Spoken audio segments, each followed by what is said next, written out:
Fragdolls, and we are here for our Dev Talk. I'm with Chase Straight, who is a player experience manager on Might and Magic Duel of Champions. How you doing? You look so pretty today. No, I think that you look so pretty today. It's so good to see you. Chase and I are great friends, so we can play, around like that with each other. So who are you? What do you do? Tell the stream exactly what's going on. We're great friends. Who are you? No, I'm kidding. So, like you said, I'm a player experience manager. I work at Ubisoft San Francisco, and for Might and Magic Duel of Champions, I sort of lead the international esports competition Road to Paris and the content that goes along with that. And I'm also a big Duel of Champions player personally. So, yeah. What would you say your skill is? What's your elo? We don't. When I say that I'm a big player, I mean that I like playing it. Okay. I didn't say that I was particularly good at it. Got it. However, I want to give a shout out to our Road to Paris community manager, Jason Paradise, who is actually in our Twitch chat right now. If you want to say hi to him, and he's a phenomenal Duel of Champions player. So, what's up, bro? So you're saying don't play him because that would Don't lose. play him. Yeah, play me if you want to feel good about yourself in this game. Actually. Yeah. Okay. So explain a little bit about Might and Magic to people that maybe have no idea what it is, or maybe people who play other card games want to get into it. Tell us a little bit. Yeah, absolutely. So for the uninitiated, Might and Magic Duel of Champions is an online free-to-play card game. It's similar to other card games that you've seen in that if you're like a Magic the Gathering player, it'll feel familiar to you. But there are a lot of things about the game that you're not able to do in a physical card space. For instance, it's very counter-based, so there are a lot of different mechanics where you can do, like -1 attack, -1 retaliation to your creatures. The health of your creatures is variable. It can you can take it away or regain it, and it's all free to play, which is pretty fantastic. Yeah, you guys hear that at home? Free to play. Everybody loves free to play games. Everyone loves the free to play games. So how is this, I know you mentioned it's a different type of game compared to some of the other ones out there, but like if you were to compare it to like Magic the Gathering, how is it different? Like what makes this card game the one that you need to go and play? Well, I think one of the immediate things that people will see a difference of is that there is location in the game, as you can see like on the game screen right now. Where you place your creature cards is very important. How you pair up creature cards is very important. There's a lot of strategy that goes into it as far as like where you're putting everything, and there's no mana as well. There are resources that you need in order to play your cards, but it's not sort of that situation where you can get screwed not pulling enough mana cards. So I think that a lot of people, for some reason, that's like a big thing that people say that they really like about the game too. And there's a few other variables too. We'll take a look in a minute, but like event cards and things like that. So I know you did say it's free to play. So what about games and the gaming market now? Free to play is such a huge thing. Like why free to play? Yeah. Why not? Like, well, I mean, I think one of the things, and what's great about Duel of Champions is that there's kind of a stigma with free to play. It's like, okay, free to play until when? But at Ubisoft and especially this game, we kind of adopted a fair to play model. All the content in the game is available for free if you just play it. If you want to get booster packs and cards earlier, you can. But some of our most competitive players never spent a dime in the game, which I think is really fantastic. I mean, that stands out as what makes a good free to play game. That's awesome. So now I want to see some of the cards. So let's go through. I know you have the game up here. Absolutely. So show me these cards. I know the art in this too is beautiful, so I want to see them. Yeah, for sure. So we're going to take a look at the deck builder here. Take a look at some of the heroes. So with every deck, you need to have one of your heroes. Let's pull up. This is one of the heroes from the new Academy faction, which we'll be going into a little bit more in depth later this week. Lady of Secrets. Oh yes. Let's see one of my favorites over here. You'll see that for those of you who are familiar with the Might and Magic franchise, you'll see the different factions and stuff from the universe. It's directly from the universe, so a lot of things will feel familiar there. But we take a lot of pride in the card art. I think one of the cool things about playing any sort of card game is the art. And even though it's a digital game, all of these are hand painted. A lot of work goes into them. And I still feel one of my favorite things personally is you still get that feeling of like, when you get a card that you don't have, like, it's like, it feels good, because of the art. Do you know how long it takes to do the art on one of these? The detail on these are amazing. Yeah. I mean, if that was me making a card, it'd be like a stick figure. But Right. Yeah. I mean, a lot of it goes through like different steps along the way, but I think it can take like up to a week, you know, to get it's an actually entire. not bad at all. Well, it's not too When bad. it's hand painted, that's not Right. bad Right. at And all. well, you think of some like one person going at it, you know, constantly. Yeah. You see one of the shinies here. We do have foils, which I like because So pretty. they're so pretty. Yeah. So how do you get more cards? So I mean, Yeah. it is free to play, but how, if I want to get more cards, how can I? Totally. So, so we're gonna go to the shop here. There are two currencies in the game. There is gold, and then you have seals, both of which can be used to purchase stuff in the shop. Gold you earn just from playing online games against other people. Whether you win or lose, you'll get some gold from So it. even if you lose, you get gold? Yeah, you don't get as okay. much gold, but you still, you still get some gold. Okay, There's we're going to reward the losers, yeah, too. It works. you'll lose elo rating, but which is a lot more unfortunate. But yeah, and then every time that you level up in the game, you'll get seals too. So if you take a look at the shop here, we have booster packs, premium booster packs that have like the foils in them. You can get like box sets of cards and everything. I love. Maybe it's just me, but I love the art style here because it's like when you get a booster pack, you actually feel like you're opening it. Right, almost? exactly. Yeah. You're So yes. yeah, or you can buy like pre-made decks too, like with a hero, and then customize it from there. But as far as like the feeling of like cracking a new pack, let's see. Let's pick up a new Forgotten Wars pack here.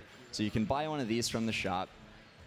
Go over to your deck builder, and you'll see that I have a new pack here. Oh. Crack that. Crack that, and it opens Crack it for that you. pack, and then boom, I got all these new Crack that cards. pack. That's so going to be our hashtag now for this game. Crack that pack. crack that pack. Yeah, buy packs. Tell us what your favorite card is that you get out of them. Oh, looks like I got a rare Necropolis card So can here. you get Very duplicates nice. of cards that you've already had?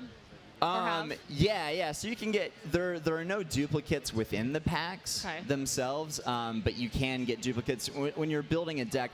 This might be going a little bit in depth in the strategy for some people, I want to know, but though, yeah, but like I'm a newbie when it comes to this well, game, yeah. so I want to know. when you're building, there's so many cards that you have to choose from, right? Like I Yes. think we have over 500 cards now in the game with the latest expansion, but you can't just take all of the best cards, and just throw them in a deck and expect to win. You need to have a defined strategy.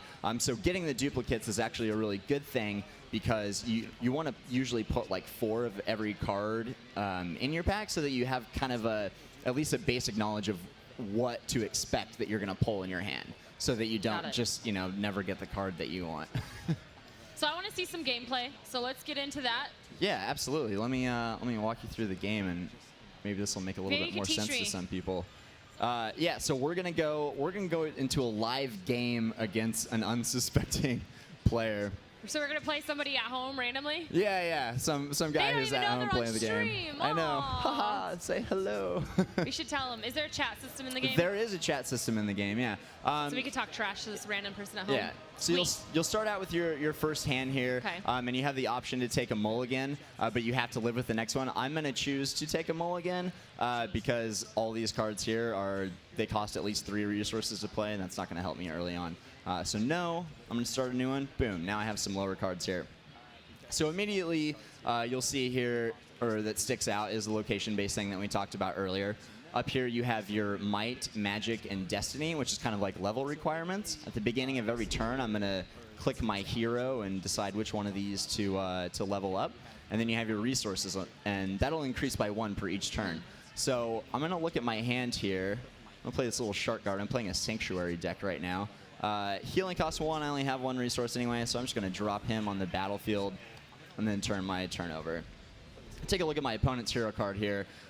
So your hero cards that you choose for your deck also kind of determine how you're going to build that deck. So you'll see here what they start out with, what their base levels are. Mother Namtaru has 2 Magic, 1 Destiny.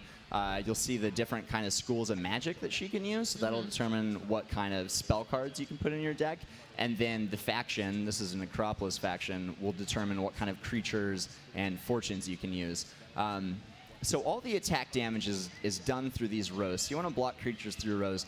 The Namtaru here, she hasn't dropped anything on there, so that means that my Shark Guard is free to deal some damage. I'm going to increase my Might once again so I can play some more creatures, and then I'm gonna drop, what is this? This is my Spring Spirit. Spirit. Yeah, it's kind of a beautiful card. The Sanctuary faction is actually really cool. It has a lot of like honor mechanics. So you have these cards where if you place them adjacent to other cards, it'll increase how much attack and retaliation they do, and it all has kind of like an underground, like underwater Atlantis themed feel to it. Obviously, the Necropolis faction here is very dark. There's a lot of poison and life gain and evil things that you can do to your opponent. I'm gonna keep on dropping creatures over here. So how long does like the average game take? I know it can vary, but what's the average? Yeah, I would say if I was just to like plan around a game, I would say 20 minutes. You can see, I've seen games go anywhere from like 5 minutes to an hour. We're going to take a look, later this week at one of our competitive games from the Road to Paris tournament, a recap from it. And that game only lasted 6 minutes long, and I think a lot of them from the series were like that. When you get to like the really high levels, like they shut it down pretty early. Oh, man. Yeah. But so how competitive is a game like this? You keep talking about Road to Paris, so I want to know. Right, yeah. So competition for us is everything. Collection is obviously a big thing that makes the game exciting, but at the end of the day, the most exciting thing is to be able to compete against other people. And I think it's a very strong part of what has kept our community going is the kind of competition we offer. And we started out, hold on, I got an outmaneuver here. We started out by, just doing... Sorry, I get wrapped up in the game. This stuff gets very serious. This is what happens when you play Duel of Champions. You just zone out and you're like... trying to talk to me at the same time and be like, get the hell away. You're like, don't talk to me. I'm trying to win right now. That's how important competition is to the game. But we're trying to kick it up to, bring it up to more of like an esports level and have like some serious competitive gaming going with it, especially with all the new cards that we have and all the different strategies that you have to offer. It really makes for a good selection of competition. So explain the scoring right now. Who's in the lead? What's going on? Yeah. So looking at the heroes here, the one thing on the hero card that I did not mention was the health of the hero, and you actually win the game by diminishing your opponent's hero's health to 0. The cool thing about the game is like you never want to give up. There are some games that I've played online where like people like quit out like pretty early a lot when they know that they're gonna lose. But in a game like this, there is an element of chance based on like what kind of cards you're gonna draw. So you never know what's gonna happen during a game. And I've seen people who have been down to, or I've personally played games where I've been down to like 1 health and come back. I know when absolutely. We did the Dolls and Devs with you guys not too long ago, Kim did that. It was 116, and she came back and she held on and did it. Yes, finally at the end. Yeah, you guys have done a lot of stuff with us. It's been pretty fun. A couple of the Esper and Pixel, I know, are big Duel of Champions players. Big nerds, yeah. Yeah, it's one of those games that like it looks complicated. I know people who see see like a gameplay demo or something like that, and they're just like, I don't know what's going on, but it's like, as soon as anyone actually like sits down with the game and like plays the first thing, it's like that glossy-eyed look that I got a minute ago. You immediately just like get into it. When you first download the game, do you get like a tutorial walking you through? Like how does it teach somebody that doesn't know? Like if I just go in right now, download the game at home, and I don't have anybody to teach me, does the game teach you? Yes, it absolutely does. So we do have a tutorial. Oh wow! See, we're talking about how this person is coming back here. This is what I get for not paying attention. But yeah, so there is a single-player campaign that'll help you walk through the basics of the game. It's pretty sweet. There's like 6 different missions that you play that like slowly unlock the different components, and it's really generous with seals and gold too. So when you first start, you'll get a basic starter pack on one of the 3 main starter factions, and then you'll earn enough gold and seals through that first tutorial that you can start getting booster packs and customizing your deck and going at it. So yeah, it's definitely pretty easy to learn. So people that are at home watching the stream right now, if they want to get the game, how can they get it? Yeah, so the game is currently available on PC and iPad. If you're on your iPad, just go to the App Store and search for Duel of Champions. If you're on PC, you can go to duelofchampions.com and download it for free.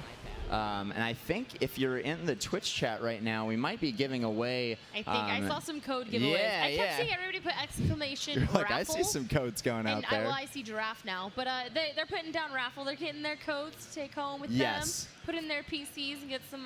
What do they get with the code? So I think the code that we're giving out today, you're going to get 275 seals, which is good to buy one of the new expansion booster packs, and then you're also going to get 3 booster packs from the starter set, which is a really sweet deal to get started, or even if you're a current player, that's a lot for you for sure. Everyone keeps chatting there too. They keep seeing everybody dancing behind us, so it's kind of funny. We need to get some cosplayers up there. So if anybody is a Might and Magic Duel Champion player. Cosplaying, maybe we'll see some people out. That'd be kind of there's plenty of cosplay inspiration going on there. When we were at Gen Con earlier this year, we actually had one of the Lilith cosplayers and the Ariana, which is pretty neat to see. Yeah. So if there are any out here, you guys hear me, come to the booth. Yeah, come over and say hello. We'll get some pictures with you. So what are you showcasing for us the rest of the week? So people that are at home right now watching, if they want to tune in, maybe tomorrow, the next day, what other stuff are you guys bringing to us? So we're gonna be doing a thing every day at Comic-Con. We have Destiny Nicholson and Nicole Marie Jean, who are 2 cosplayers who are gonna come here. They're total newbies to the game, but they wanted to throw down against each other. That's the way to do it. Yeah. Put them against Exactly. against each other. Just like swinging in the dark. It's gonna be madness. So we're gonna have them playing the game, which is gonna be really sweet. We're also going to look through the new Forgotten Wars expansion, walk through the new faction, what the new cards are, some of the new mechanics. How do you build a deck around that? And then we're also Esper is going to be joining us to do a recap of the Road to Paris. So we're gonna. So we get to troll Esper. Yes. So that's the ultimate goal. When I say recap of Road to Paris, I really mean troll Esper. We'll bring her on here and ask her a bunch of questions that have rejected segment title of the week. Thank you so much, Chase, for joining us today. So if people at home want to follow you, maybe ask you questions about the game, how can they get a hold of you? You have Twitter, any of that fun stuff? I tweet a lot, so you can I tweet a lot. Tweet me at Chase Straight, just my name. How do you spell it, just in case? CHASE, and then like a straight line. So easy. Yeah, Easy just enough. like you find in the dictionary. I try to keep it fairly simple. So make sure you guys go download the game right now, Might and Magic Duel of Champions. It is free to play. If you stay tuned to the chat all weekend long, you might be able to get some of those codes that we're dropping. Thank you again, Chase, and make sure you guys stay tuned for tomorrow as we come back and give you guys some more epic goodness with Might and Magic. Oh yeah. Thank you.